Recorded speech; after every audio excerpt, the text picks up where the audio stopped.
kwanza ilianza nia. So tulikuwa na nia sawa sawa. Nakumbuka tuliunganishwa na producer mmoja anaitwa Steve White. Tulikuwa kwenye kikundi kimoja inaitwa White Angels. So nakumbuka nilipata safari ya kwenda Mwanza nyumbani. Niliporudi mimi nikatoka kwenye Wewe ni Msukuma? No, ni Mjaluo. Okay, karibu. Yes, so niliporudi nikatoka kwenye kikundi cha White Angels. Baada ya siku mbili ndugu yangu naye akatoka kwenye kikundi cha White Angels. Lakini ndani wote tulikuwa na nia ya kumatch. Bond each other. Yeah, ya kubond.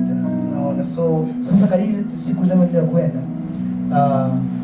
my brother hapa sababu sio kusoma jina hizi ndio akaja na idea wale tuunde kikundi fulani ile church. Kumbe alianza huyo.